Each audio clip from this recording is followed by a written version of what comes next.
वीणा देवी जी पे ऐसी क्या मजबूरी थी कि आप उनको साथ लेकर आ गए?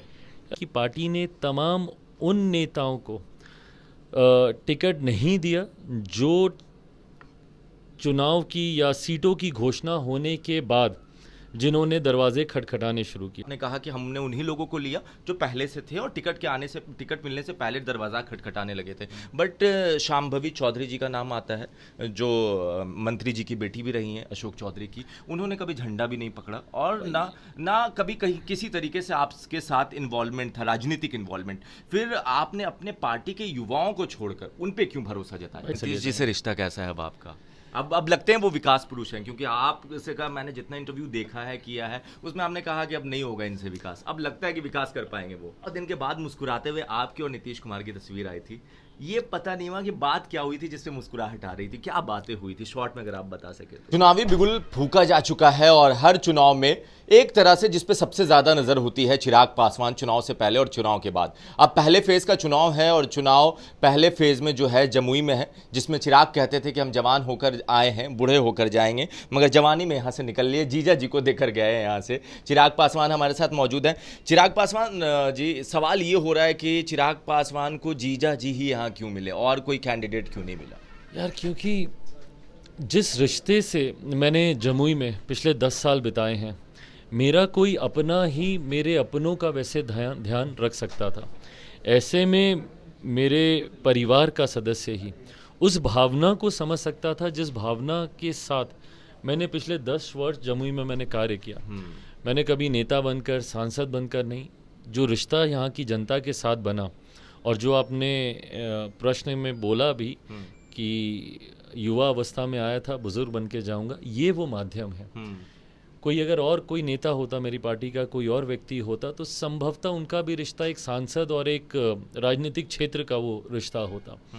ऐसे में आज ये वही रिश्ता बरकरार रहेगा जो रिश्ता मेरा जमुई के साथ पिछले 10 सालों में बना। इनके माध्यम से वही आना जाना, वही व्यवस्था, सारी चीज़ें उसी तरीके से चलेंगी जो पिछले 10 साल से चलती हैं। तो ऐसे में ज़रूरी था, मैं भाई दो चीज़ों को साधने निकला हूँ। जहाँ एक तरफ मेरे पिता की कर्मभूमि है, जो एक पुत्र होने के नाते मेरी जिम्मेदारी बनती है कि मैं वहाँ की जिम्मेदारियों को मैं अपने कंधों पर लूँ। एक मेरे पिता की कर्मभूमि, एक मेरी अपनी कर्मभूमि। तो जहाँ मैं अपने पिता की कर्मभूमि साधने निकला हूँ, वहीं मेरी कर्मभूमि मेरा कोई अपना ही साधे, मेरी जैसी ही भावनाओं के साथ। तो ऐसे में मेरी बहन से बेहतर कौन? मेरी बहन, मेरे जीजा से बेहतर और कौन? आपके बहुत सारे वीडियो वायरल किए जा रहे हैं जिसमें कह रहे हैं कि जो भी बागी लोग हैं उनको हम टिकट नहीं देंगे, उनको साथ लेकर नहीं चलेंगे। फिर सवाल उठ रहा है कि बाकी लोगों को तो आपने साइड कर दिया, वीणा देवी जी पे ऐसी क्या मजबूरी थी कि आप उनको साथ लेकर आ गए? यार, पार्टी में ना बहुत से स्तर पर बहुत सारे क्राइटेरियाज तैयार किए जाते हैं, जिसमें सबसे बड़ा क्राइटेरिया विनेबिलिटी का होता है और बहुत सारे पैरामीटर्स से पार्टी छन छन कर प्रत्याशियों को ऊपर लेकर आती है। बिहार संसदीय बोर्ड, बिहार कोर ग्रुप होता है, केंद्रीय संसदीय बोर्ड होता है, ऊपर केंद्रीय कोर ग्रुप की बैठक होती है, इन तमाम विषयों पर। ऐसे में एक बात तो स्पष्ट थी कि पार्टी ने तमाम उन नेताओं को टिकट नहीं दिया जो चुनाव की या सीटों की घोषणा होने के बाद जिन्होंने दरवाजे खटखटाने शुरू किए। अगर आप वीणा जी की भी अगर आप बात करें, तो वीणा जी, जब मेरी नानी का निधन हुआ था, तब से मेरे परिवार के साथ, मेरी माँ के साथ, मेरी पार्टी में उनका आना जाना, आप सब भी उनको कई कार्यक्रमों में उनको कवर करते थे, वो तब से रही हैं। ये रहा एक कारण। दूसरा, जिस तरीके से तमाम सर्वेज़ में पार्टी अलग अलग सर्वे करवाती है, फीडबैक्स लेती है, कई तरीके के फीडबैक्स लिए जाते हैं, स्थानीय प्रशासन के द्वारा, स्थानीय संगठन के द्वारा, मीडिया के साथियों के द्वारा, कई तरीके के फीडबैक, जिसमें विनेबिलिटी को एक बड़ा आधार बनाया जाता है, एक बड़ा क्राइटेरिया बनाया जाता है। तो इन तमाम चीज़ों पर वही नाम फाइनली पार्टी की तरफ से तय हुआ जिसमें वो विनेबिलिटी दिखी।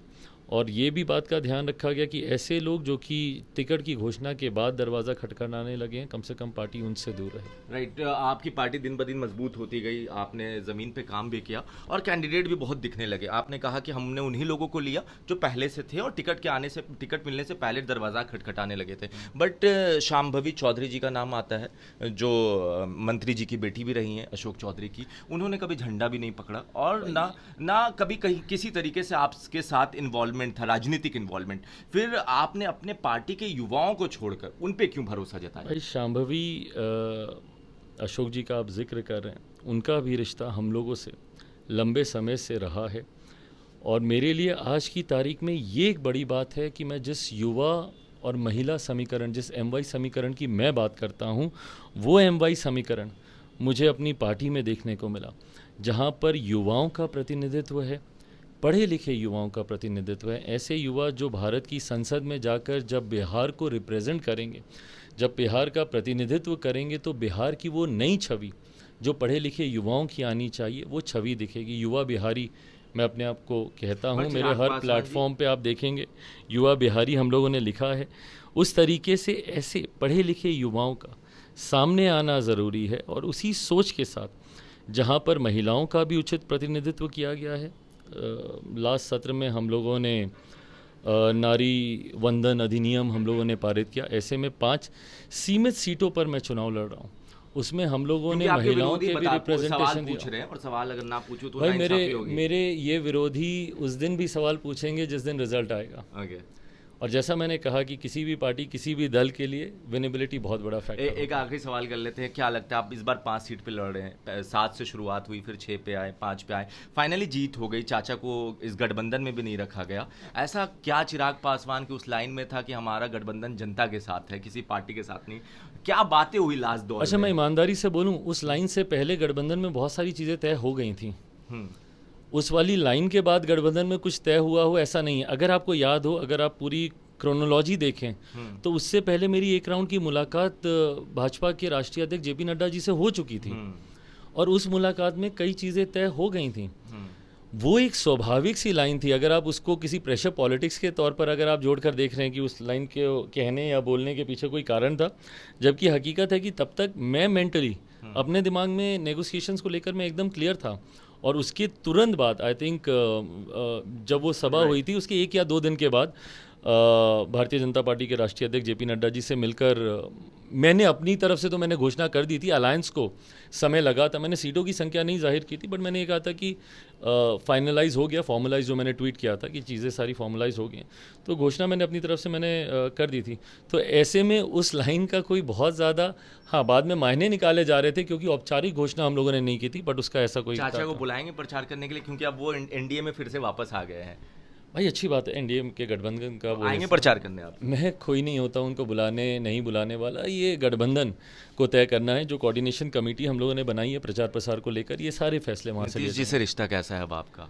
अब लगते हैं वो विकास पुरुष हैं, क्योंकि आप से का मैंने जितना इंटरव्यू देखा है, किया है, उसमें आपने कहा कि अब नहीं होगा इनसे विकास। अब लगता है कि विकास कर पाएंगे वो? हमजा, आज की तारीख में तो ये बहस ही नहीं है ना। आज की तारीख में तो हम प्रधानमंत्री को चुनने के लिए ये चुनाव है, बड़े लक्ष्य की ओर हम लोग अग्रसर हो रहे हैं। राजनीति का विद्यार्थी हूँ, हम लोग को सिखाया जाता है कि राष्ट्र हित सबसे ऊपर होता है, फिर गठबंधन का, फिर दल का, और कुछ बचे तो इंसान अपने व्यक्तिगत हितों की चिंता कर सकता है। तो जब आप राष्ट्र हित को जब आप साधने निकले, मैं मानता हूँ कि राष्ट्र हित के लिए डिबेट हो सकती है, कोई मुझसे असहमत भी हो सकता है, पर मैं मानता हूँ कि राष्ट्र हित के लिए मेरे मौजूदा प्रधानमंत्री का तीसरी बार प्रधानमंत्री बनना ज़रूरी है।